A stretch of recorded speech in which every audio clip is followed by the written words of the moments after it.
Welcome, everyone. My name is Jesse J. Holland. I am the author of the upcoming, soon on your bookshelves, Black Panther, Tales of Wakanda anthology. And here with me tonight are three of the awesome writers who contributed some great stories that you're going to be able to read when you pick up Black Panther, Tales of Wakanda, which will be everywhere on March 9th. So I'm going to introduce all of these writers, and we're going to talk a little bit about ourselves. We'll talk a little bit about the Black Panther. We'll even maybe get into some things that we're doing next. So stick around with us for the next 40 minutes or so for some great conversation. So first is the Grand Master, Linda D. Addison. It is so great to be here with you tonight, Linda. Hey, Jesse, you my Black Panther. You know, I'm gonna keep calling you that. If you're gonna call me Grandmaster, I'm gonna call you my Black Panther. So there we go. Nice to be here. It is nice to be anywhere these days.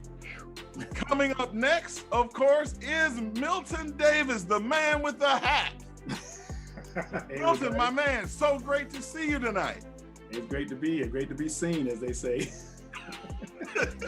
Last but definitely never ever least is Glenn Paris, who's holding down Atlanta for all of us.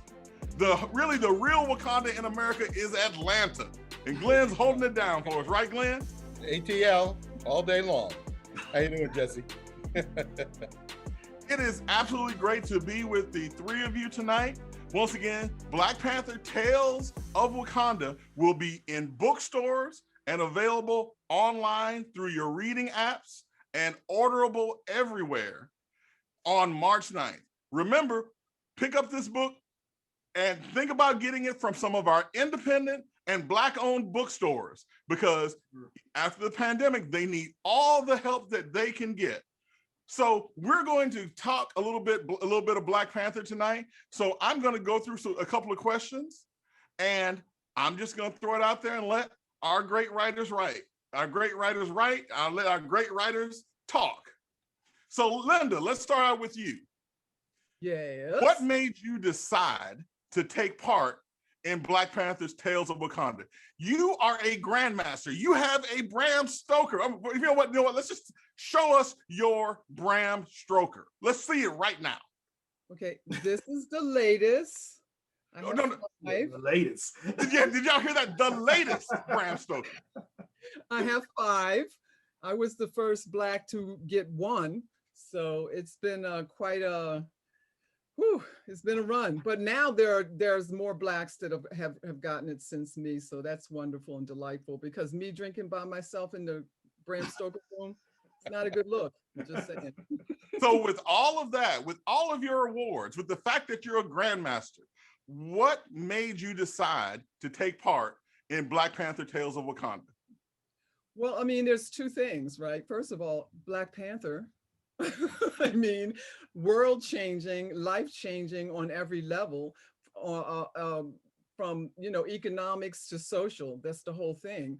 And then the other thing was that from June to December of last year, I was in a lingering coronavirus symptom situation. So, to sit and at one point after the wonderful Chadwick passed, I was watching TV and they're doing a thing on him, and I was crying. I was literally crying when the opportunity to do the story for Black Panther came. And I didn't know if I had the energy and strength to do it, but I was like, all right, Chad, let's do this. Because it felt like it was like a real coming together of meaningful coincidences. So Milton, you love swords and sorcery and fantasy.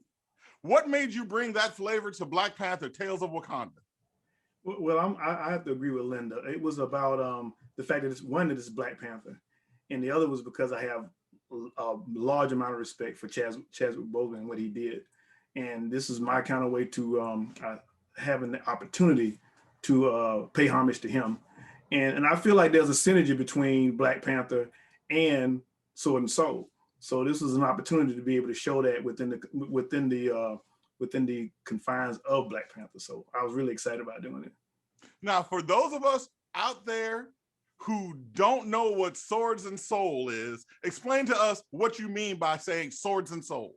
Okay, well, Sword and Soul is a name that was given by Charles Saunders, who has actually the originator of it and was the first Black person to write a sword and sorcery character, Imaro.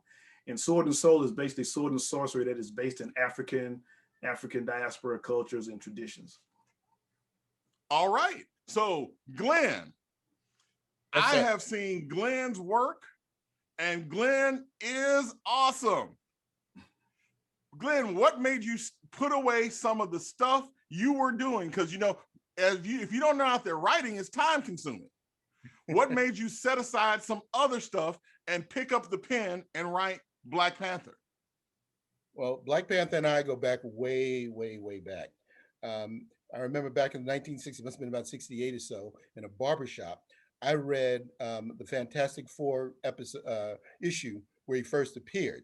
And what I can remember, and you know, in medicine, you know, your memory is just about everything. Well, I remember a specific panel where the Black Panther tells Reed Richards that he's sitting on a $20 million bench. And it's seriously, that made such an impression on me that this guy had a $20 million bench that he had to tell somebody what it was worth. I mean, at that point, I was hooked. I followed the Black Panther ever since then. I used to try to draw when I was a kid. But when the movie came out, you know, and Chadwick Boseman had already reprised that role in some of the other movies. But when he got to the very end, that just brought both sides of the Atlantic together for me. And it, you know, I have a guy who works with me who's from Gambia, you know, and he said, yeah, that was a very emotional movie for me, you know, because he thought that you know, at the time he thought that all the actors were from Africa. And he says it really portrayed a lot of, you know, what they feel towards America. And at the same time, it felt it showed what African Americans, you know, wish for, hope for, you know, thought about the homeland. And you know, I just love the last line of Michael B. Jordan. When Jesse announced at DragonCon, we were on a panel together. He announced at DragonCon that he was doing an anthology.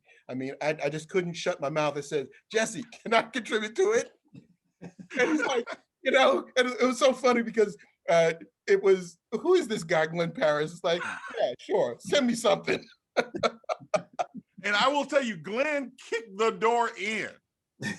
I didn't know Glenn from Adam at DragonCon, had never met him before. I said the words Black Panther, Glenn was like, get out of my way, I'm getting in this book. And knocked it out the park. So let me just tell you, all 18 writers who are in Black Panther Tales of Wakanda all turned in completely awesome stories. And not just about T'Challa. Some people wrote about T'Challa. Some people wrote about Shuri. Some people wrote about the Dora Mahali warriors. Some people went into the Black Panther's past. Some people came up with completely original ideas, all surrounding the world of Wakanda. So don't forget, you can pick up Black Panther Tales of Wakanda on March 9th. You can have it in your hands.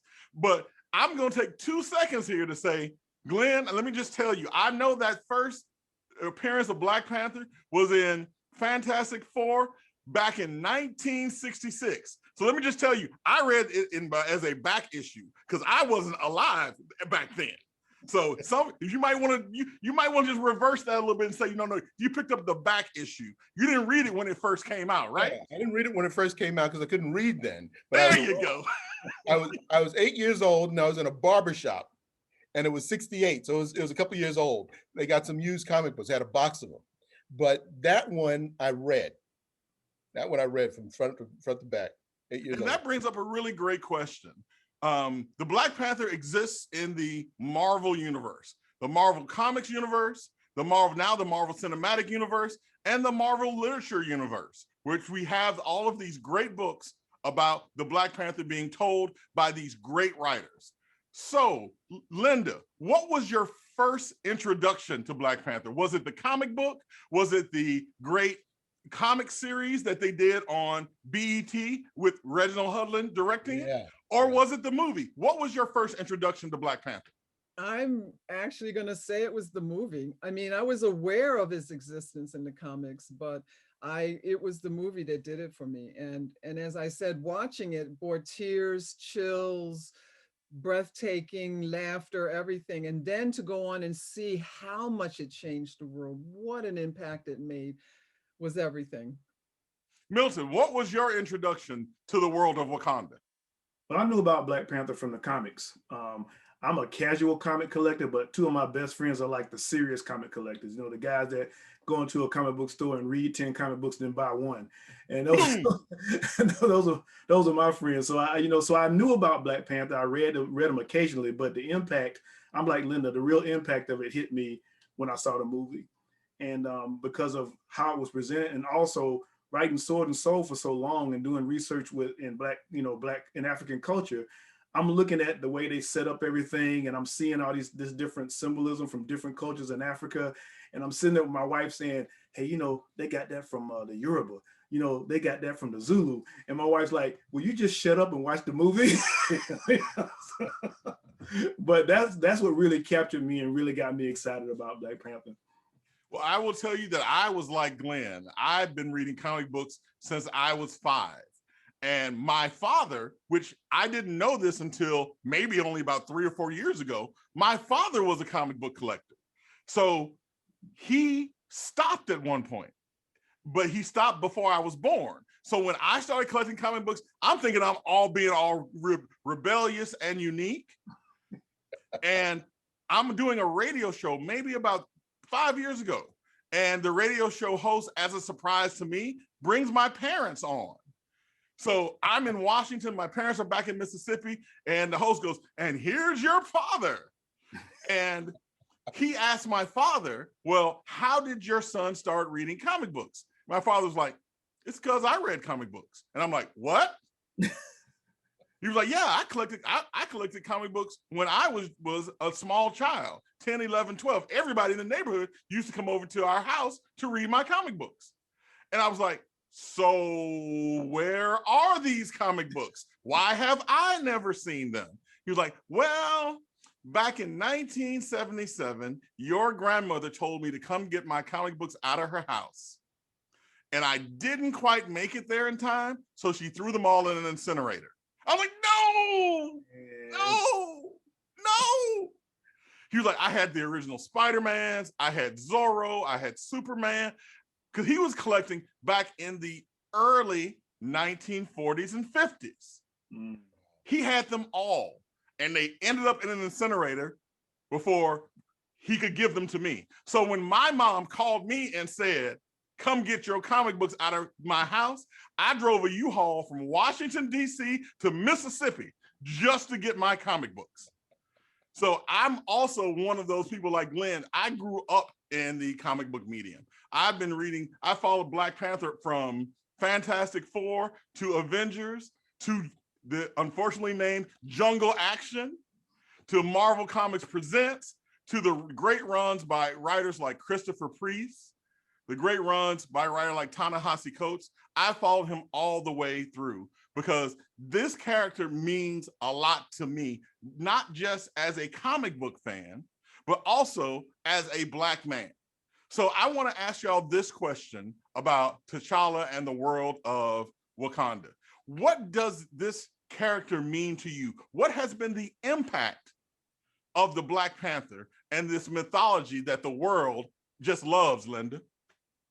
Well, for me, I feel like when the movie came out and you could see, on TV, in the movies and videos and stuff, the impact it made on the Black community more than anything else. And I grew up poor in the Black neighborhoods, and to see, and I'm not saying just poor Black neighborhoods, but in general, to see suddenly this representation of us in an Afrofuture way, in the sense that here's an alternate way of us being, where we have this depth of culture, of history, of power, That's the thing to me that was just so wonderful, to feel the sense of power that is in the storytelling for the Black community. Milton, what makes the Black Panther important to you and to other people around the world who dream of one day living in a Wakanda? I think what it did was we finally saw something that was centered Afrocentrically without a Eurocentric gaze, put it that way. And that's what you get from Black Panther. And to me, the movie did that the most. I mean, I've been delving into this Afrocentric world with Sword and Soul for a long time, but to see it, on display like it was in the movie, and for it on that level, with that type of investment, and seeing how it affected everybody else. I mean, my church actually got people together to go see the movie, and to me, I think it kind of it was the first time we actually saw something about us that was centered on us at that level. And I think that's why it has such an impact. And I know for me as a writer, it has really opened up a lot of doors to what, I create and other people that I know create, because now people are aware of it, and Black Panther has made that and made it accessible to that audience. Glenn, what do you think? What makes the world of Wakanda so important? Not just to the United States, but to the world, but specifically to you? Well, I'm an Afrofuturist. I've been writing about, African Americans or descendants of the African diaspora for a long time. My work in Dragon's Day, I use a lot of African references. So when I saw this, this apex civilization with this amazing technology, not afraid of any force on Earth. At the end of Civil War, when Captain America says, if they ever find out what Wakanda has, they'll be coming. They said, let them come. I remember those words. So just knowing that, and it did have an impact on everybody at levels that I would never have guessed. I mean, I'm a nerd and I admit it, all right? But I'm also a physician, and I went to Atlanta Medical Association dinner, and it was a Wakanda theme. I mean, everybody was dressed with kente cloth, and there were these recurrent Wakanda themes and references to the movie, and this is in 2018. And I'm thinking, wow, usually, Black physicians are very, very conservative, but, this was just everywhere. I mean, we were talking about, 80-year-old doctors, 70-year-old doctors, 25-year-old doctors, students, everybody was into it. Everybody was into it. You talk to people who are from West Africa or East Africa, they were into it. The African Americans were into it at every generational level. I mean, that kind of impact is unheard of. You have Koreans who are interested in this. You have Japanese, Chinese, you've got Australians, you got people from all over the world that are enamored with this. I mean, this really hit it out of the park. And I don't think that even the creators realized what kind of impact they were going to have. This had the impact of Roots, to be honest with you. This had the impact of Roots. I completely agree with you. And one of the things that I noticed, especially behind Black Panther, but also going back a little further, when you see entertainment that's been written like Get Out, you see movies that are coming up that are Afrocentric focused. There's not just Black people in the movie's about Black people.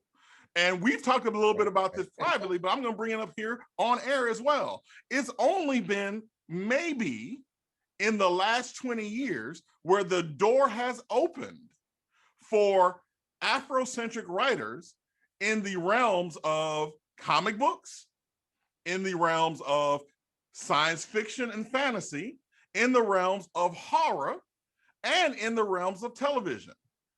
So I can tell you, if Glenn was anything like me, and he was a comic book nerd, and he showed up at a comic book convention, he was the only chocolate chip there.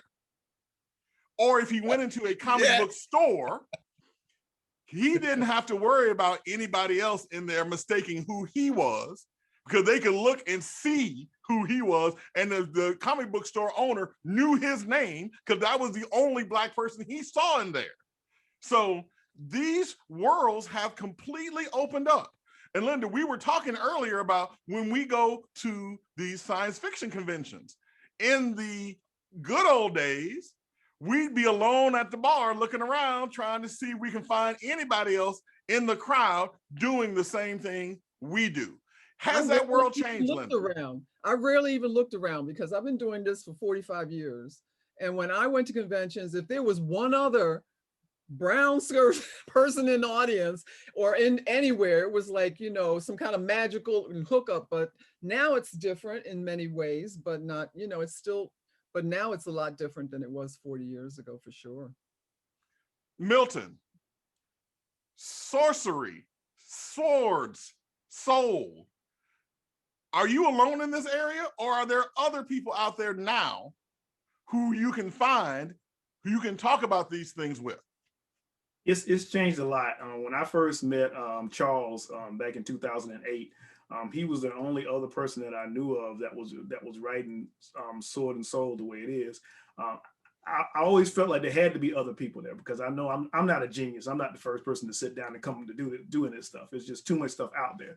And that was the reason why we did our first anthology, Griots, was to give people that we knew were out there the opportunity to speak it. But now, I mean, it's really grown. You know, you've got a lot of African fantasy authors out there right now. You got Tony Adeyemi with Children of Blood and Bone.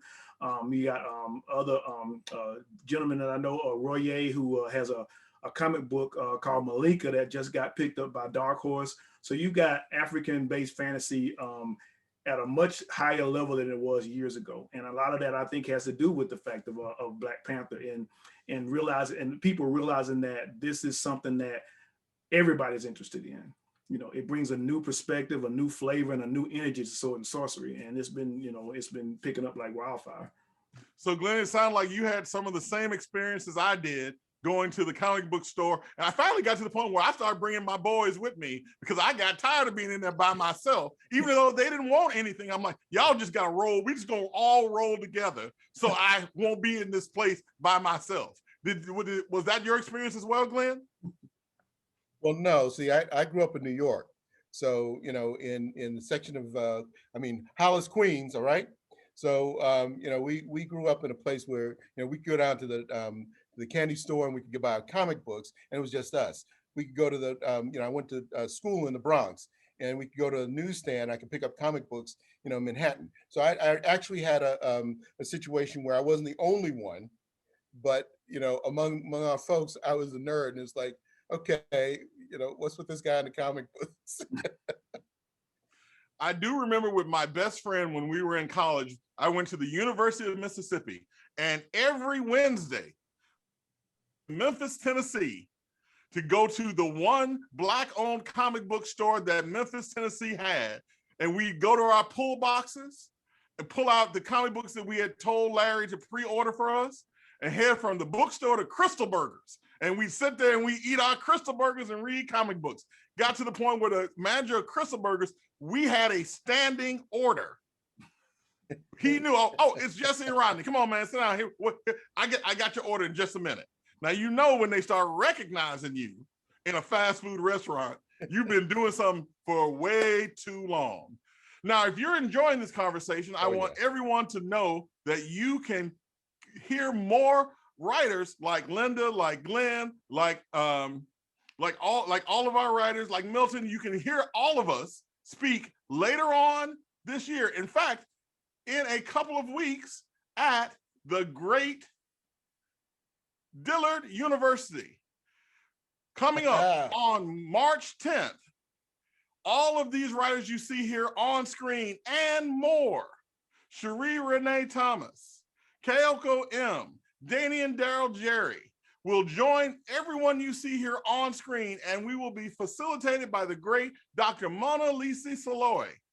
So you see the information there on screen. If you want to hear more conversations like what you're seeing right now, you can join us on Wednesday, March 10th at 6 p.m. Eastern on Zoom, sponsored by Dillard University's English program, School of Humanities. This is a great conversation. We get to continue having this conversation on March 10th, and I want everyone out there to join us. Remember, that's only one day after your order of Black Panther Tales of Wakanda shows up at your house, because I know everyone out there is pre-ordering the anthology right now. Once again, Black Panther Tales of Wakanda is going to be available to you on March 9th, and then on March 10th, you get to see all of these writers on screen talking to you. Glenn, what's up, man? Hey, one other thing.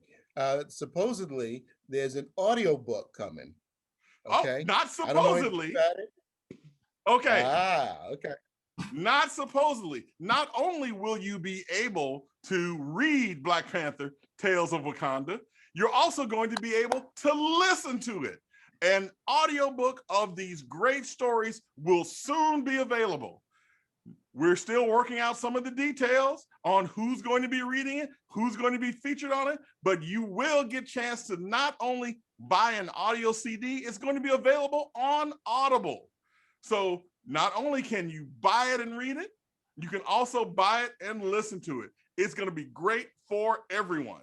Now I'm going to do something that's going to be a little bit unfair to everybody watching. I want all of you to tease the story that you're writing in Black Panther Tales of Wakanda. We don't want any spoilers. This is a no spoiler zone. But I want you to tell people about the name of the story you wrote and give them a quick hint, just a little bit, it's a little bitty taste of what your story is about. Linda. Well, my story is called Shadow Dreams. And I was really wanted to explore. It starts off with a young woman who's a young girl who's arriving. She's 14 years old, arriving into the grand city, you know, the main city of Wakanda, to be trained as a warrior. And her journey through that, and some very strange things that happen. And it all, I'm always I've been drawn for a long time to the whole idea of multiple realities and alternate universes. So I get to play with that through this young woman's journey from going in and the training that she goes through. All right.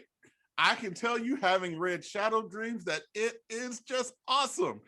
And you know how when you hear certain lines from the Black Panther movie, like bury me in the ocean, like my ancestors who knew that death was preferable to bondage, it just makes you shiver. When I think about Linda's Shadow Dreams, it just makes me shiver. Now, Milton not only jumped into the world of Wakanda, he took us all the way back to the beginning.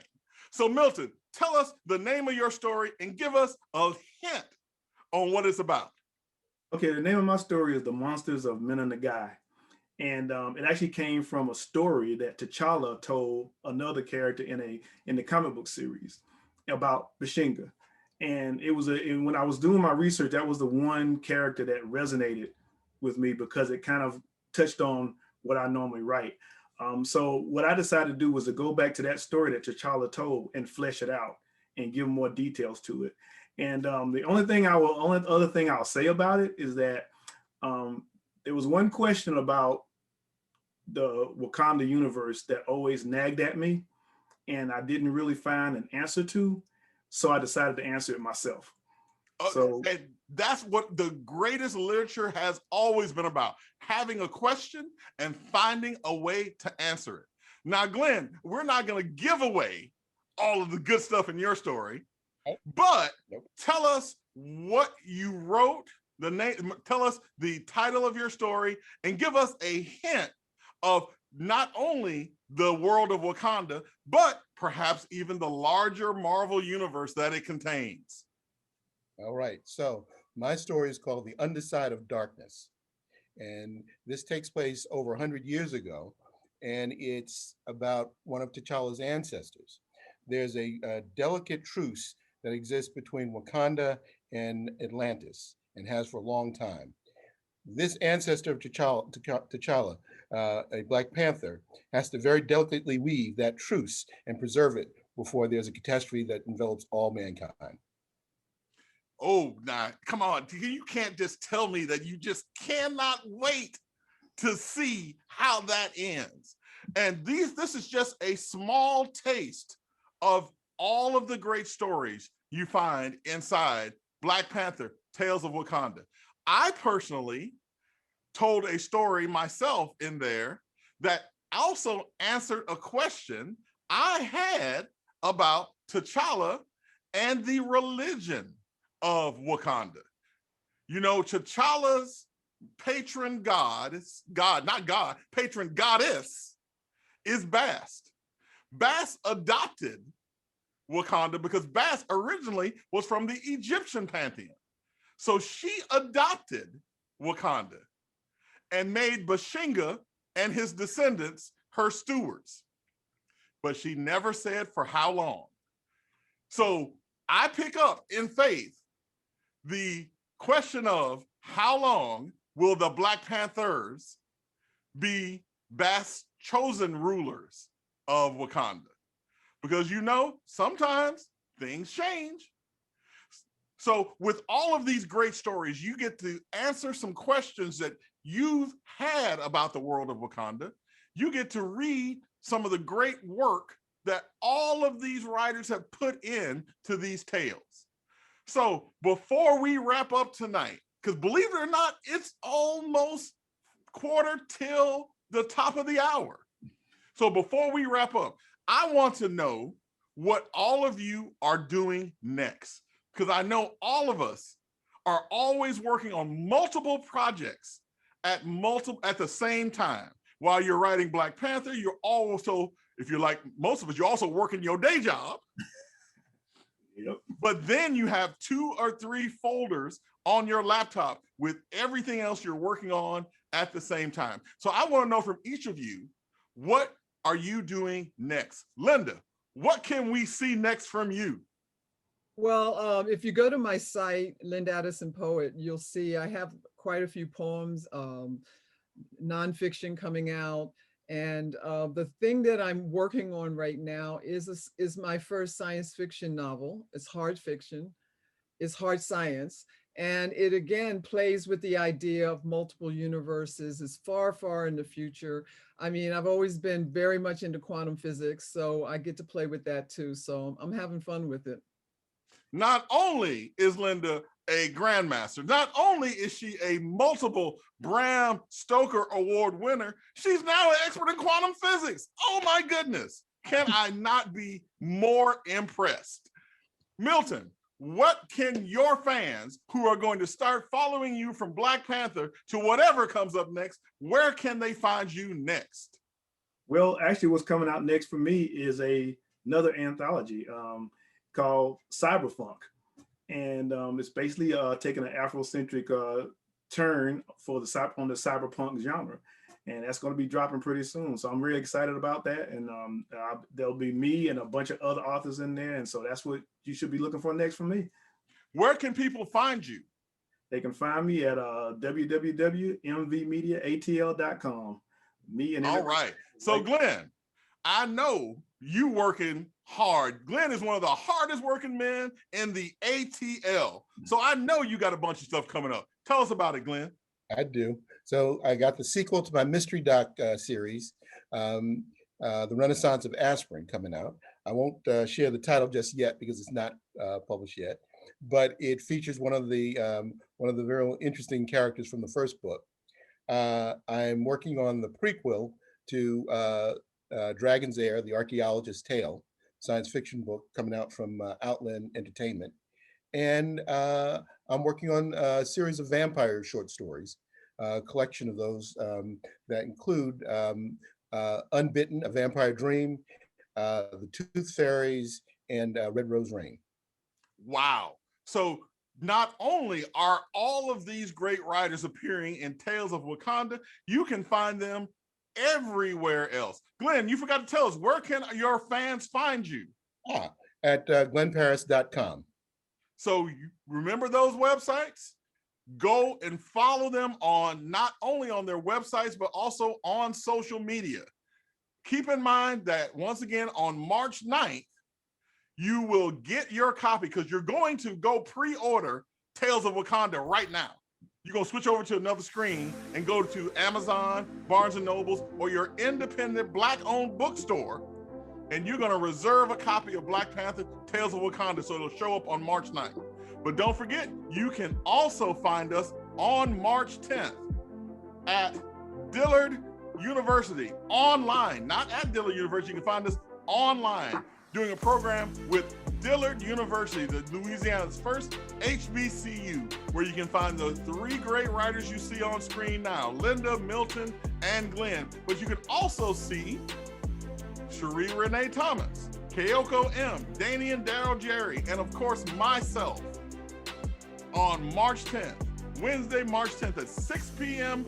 Eastern, where we'll continue this conversation and take it to even new levels. Once again, on March 9th, you can get your own copy of Black Panther, Tales of Wakanda, the first anthology featuring the first mainstream Black superhero, the Black Panther. I would like to say thank you to all of these great writers for taking time out of their busy schedules to sit and talk with us. Once again, my name is Jesse J. Holland. You can find me at www.jessejholland.com. Also on Instagram, Facebook, and Twitter at that same name. Once again, look out for Black Panther, Tales of Wakanda coming out on March 9th. Pick it up online and from your independent Black-owned bookstore. I promise you, you're going to absolutely love it. Linda, Milton, Glenn, thank you so much for taking time and being with us tonight. Thank you, Professor Howard. Thank you for having me. And once again, thank you all of you out there for listening to us. Keep in mind, you can hear us again on March 10th at 6 p.m. Eastern. Go to Dillard University's website. You'll be able to find us. It has been my pleasure talking with y'all tonight. Once again, Black Panther, Tales of Wakanda, available on March 9th. Thank you so much, everyone. And it's always good to see y'all. Wakanda forever.